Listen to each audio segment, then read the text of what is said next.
जी हां दोस्तों, सम्राट नीतीश कर रहे हैं पप्पू यादव के साथ खेल। पलटकर पप्पू ने निकाल दी सारी हेकड़ी, सारी गर्मी। अब कुर्सी छुड़वा के ही मानेंगे। सम्राट के साथ साथ डीजीपी की भी हो गई हवा टाइट।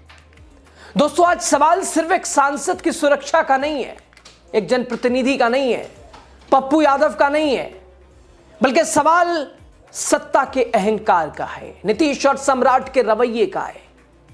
एक चुने हुए सांसद को अपने ही राज्य में अगर यह कहना पड़े कि गृह मंत्री जी, डीजीपी साहब, नीतीश कुमार जी, आपका मेरी सुरक्षा से खिलवाड़ क्यों, तो समझ लीजिए हालात कितने का। दोस्तों, पप्पू यादव तो आपको याद है ना, क्यों उन्हें जेल में डाला गया, याद है ना? क्या कर रहे थे पप्पू यादव? उस बेटी को इंसाफ दिलाने की बात कर रहे थे। क्या हुआ? जेल में डाल दिया गया। और जब उनके लिए जेल के दरवाजे टूटे तो निकलकर जिस भूमिका में है पप्पू यादव, भाई साहब, सत्ता पक्ष खेमा हिला हुआ है। और एक बार फिर पप्पू यादव ने हेकड़ी निकाल दी है। जहां दूसरी तरफ ये खेल खेल रहे पप्पू यादव भी कह रहे हैं कि मारना हो तो मार दो, दबा नहीं सकते हो। बताएंगे आपको दोस्तों कैसे पप्पू यादव ने दहाड़ा है और सम्राट चौधरी के पसीने छूटे। नीतीश कुमार चुप गुम, डीजीपी साहब हाथ पैर फूले। अब द राजनीति का खास सेगमेंट देख रहे हैं, खबर और विश्लेषण के साथ मैं हूं आपके साथ यासूब रजा। दोस्तों, पप्पू यादव एक ऐसा नाम जिसने लोगों के साथ हर सुख दुख में अपने आप को शामिल रखना छोड़ा नहीं है। परिस्थिति जैसी भी हो, हालात जैसा भी हो, कहीं भी अगर अन्याय हो वहां पप्पू यादव। और आमतौर पर एक नेता को कैसा होना चाहिए लोग बताते हैं, पप्पू यादव। और नेता का मतलब, जनप्रतिनिधि का मतलब दुख सुख में साथी। और पप्पू यादव को चाहे दामे दिरहमे सोखने किसी की भी जरूरत होती है, माल की, अपने आप को वहां पहुंचाकर, तो पप्पू यादव खड़े रहते हैं। दोस्तों, कौन आज के समय में कोई है ऐसा नेता जो इस तरह से लोगों की सेवा करता हो? सब तो कैमरा फोटो वाले हैं, करते भी हैं, 10 रुपए का बैग देते हैं तो फोटो खिंचवा के। और पप्पू यादव हजारों हजार तो ऐसे ही उड़ा देते हैं, बांट देते हैं। तो सवाल आखिर पप्पू यादव से डर किस बात का है? तो सीधा सवाल जवाब है इसका। नीट छात्रा मामले में पप्पू यादव क्या कर रहे थे? किसी लीपापोती को लेकर किस बड़े चेहरे को उजागर करने की कोशिश कर रहे थे, और हुआ क्या उनके साथ? और वो क्यों मजबूर हुए कि बिहार राजनीति करने लायक नहीं है, 2029 में संन्यास ले लेंगे? और ये कहना कि एक बार में मार दो, लेकिन मार नहीं सकते जब तक सांस है, सांस में सांस है। दोस्तों, बिहार की राजनीति हमेशा से ही संवेदनशील रही है, लेकिन हाल ही में हुई नीट छात्रा की मौत ने राज्य की कानून व्यवस्था पर एक नहीं अनेक सवाल खड़े किए। और घटना के बाद से ही पूरे राज्य में हैरानी है। दोस्तों, घटना के बाद पूरा राज्य हैरानी में है। और वहीं पप्पू यादव एक ऐसी मुखर आवाज कि जहां पुलिस लीपापोती कर रही थी, एजेंसियां एक दूसरे पर आरोप मढ़ रही थी, पप्पू यादव हक की आवाज उठा रहे थे, उस बेटी को न्याय दिलाने की लड़ाई लड़ रहे थे। और बीते दिन पप्पू यादव को जेल में रख गिरफ्तार किया गया। 31 साल पुराना मामला, गजब का। दोस्तों, ये विडंबना इसे कहें तो गलत नहीं होगा दोस्तों, सिस्टम का, न्यायिक प्रक्रिया का। 31 साल, अभी तक कोई फिक्र नहीं। खैर, बहरहाल फिर भी पप्पू यादव 5-7 दिन उन्हें जेल में रखा गया। लाख कोशिश की गई जेल में रखने की, लेकिन रख नहीं सके। हाथ खड़े करना, खुद आके दरवाजा खोलना पड़ा। निकले पप्पू यादव और इस वादे के साथ निकले कि छोड़ेंगे नहीं, हमें डराया नहीं जा सकता है, हमें चुप नहीं कराया जा सकता, हम चुप नहीं बैठने वाले हैं। तो साहब, पसीने तो छूटेंगे, क्योंकि अगर पप्पू यादव बाहर हैं, जबान खुली है, तो परेशानी किसको है? गद्दी जाने का डर किसको है? और सुशासन की बात करने वाले, लॉ एंड ऑर्डर की बात करने वाले, अपराध मुक्त की बात, जीरो टॉलरेंस नीति की बात करने वाले खड़े हो जाएंगे। दोस्तों, एक बार फिर पूर्णिया सांसद पप्पू यादव जमकर उन्होंने हमला बोला। उन्होंने कहा, इस सरकार से कुछ नहीं होगा। अगर नेताओं के घर में किसी बहन बेटी के साथ दुष्कर्म होगा तब क्या होगा?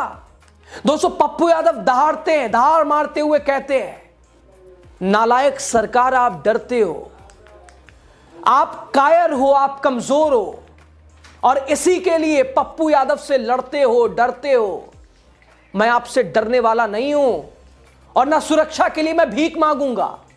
मरना पसंद करूंगा, लेकिन आपके तानाशाह के खिलाफ लड़ता रहूंगा, डटा रहूंगा। दम है, हिम्मत है तो चुप कराओ, गिरफ्तार करो। अरे नालायक सरकार,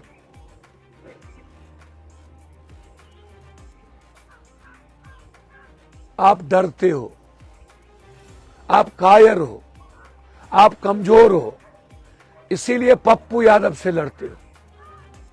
मैं आपसे डरने वाला नहीं हूं और ना मैं आप सुरक्षा के लिए भीख मांगूंगा। मैं मरना पसंद करूंगा, लेकिन आपके तानाशाह के खिलाफ लड़ता रहूंगा। एक बच्ची और एक परिवार की जिंदगी छीन जाती है और आप पीठ थपथपाते हो कि मैंने गिरफ्तार कर लिया। आप नेताओं की बेटी और बहन के साथ बलात्कार हो, तब क्या होगा? भगवान न करे किसी बच्ची के साथ बलात्कार हो, लेकिन आपके घर में जब बलात्कार हो तब क्या होगा? दोस्तों, पूर्णिया सांसद पप्पू यादव ने बिहार सरकार और गृह मंत्री सह उप मुख्यमंत्री सम्राट चौधरी पर उनको अभी बीते दिन ना सदन में हाथी हाथी कर रहे थे ना, एक चुने हुए सांसद को लगा दी क्लास जमकर, सांसें ऊपर नीचे फूलने लगी। कह रहे हैं मेरी गिरफ्तारी और सुरक्षा में कटौती अहंकार और बदले की भावना का परिणाम है। आखिर किस आधार पर मेरी सुरक्षा कम की गई? लिखित आदेश क्यों नहीं दिया गया? कई बार डीजीपी को फोन करने के बावजूद कॉल नहीं उठाया डीजीपी साहब ने। एक सांसद का फोन तक नहीं उठाया गया। यह अपमान है, इसका खामियाजा भुगतना पड़ेगा। अब वो सुरक्षा हटा ले तो अब आत्मसम्मान और स्वाभिमान से तो समझौता हमने कभी किया नहीं। सच्चाई को आप हमें चुप तो डरा के नहीं कर सकते। हम जानते हैं फर्जी नर्सिंग, फर्जी लॉज और फर्जी कोचिंग, ये तीनों के मालिक लगातार पप्पू यादव को कैसे खत्म किया जाए, इसकी साजिश नीट्स की बच्ची के आंदोलन के काल से ही शुरुआत हुई अधिक रूप। दोस्तों, सिर्फ सुरक्षा का सवाल नहीं, बल्कि सांसद ने नीट छात्रा के मौत के मामले में भी डॉक्टर सतीश की गिरफ्तारी की मांग कर दी है फेसबुक लाइव के जरिए।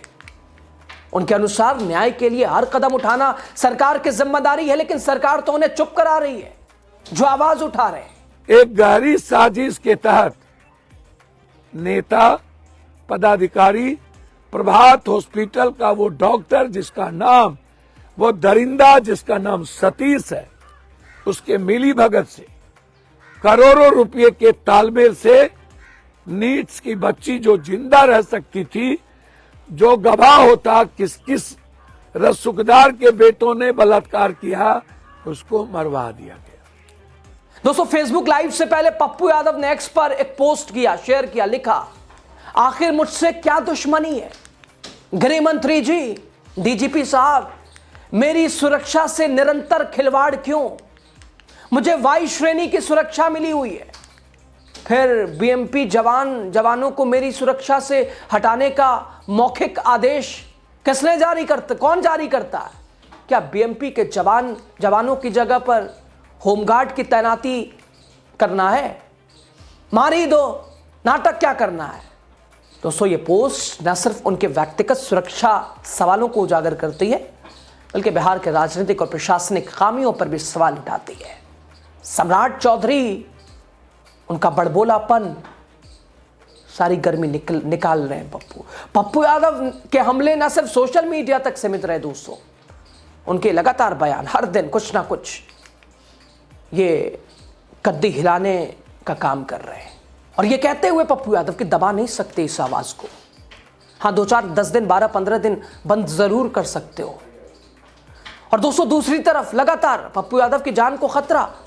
7 करोड़, अभी उन्होंने खुद एक बाइट में कहा था कि 7 करोड़ एक तरह से किसी क्रिमिनल को रिश्वत दिया गया, इकट्ठा करके पैसा, मार दो, ठिकाने लगा दो। और वार्ड में भी ऐसी जगह रखा गया जहां खतरा मंडरा रहा था, 7 दिन जेल में भी पप्पू यादव को। बावजूद उसके पप्पू यादव खड़े, कीप स्टैंडिंग, खड़े, कह रहे खड़े रहना जरूरी है, दोस्तों, अब सबसे महत्वपूर्ण सवाल, आखिर पप्पू यादव से घबराहट किस बात की है? आखिर पप्पू यादव ने सिस्टम का क्या बिगाड़ा है? आखिर पप्पू यादव से डर किस बात को लगा है सम्राट चौधरी को? आखिर भारतीय जनता पार्टी क्यों तिलमिलाई है? आखिर नीट मामले में है कौन कि उसका नाम ना आए? और पप्पू यादव लगातार कह रहे सीबीआई के पास केस है, लेकिन परिणाम क्या निकल रहा है? आज भी धमकियां जहानाबाद जाके उस घर में पर्चियां जा रही हैं कि सबको मार देंगे।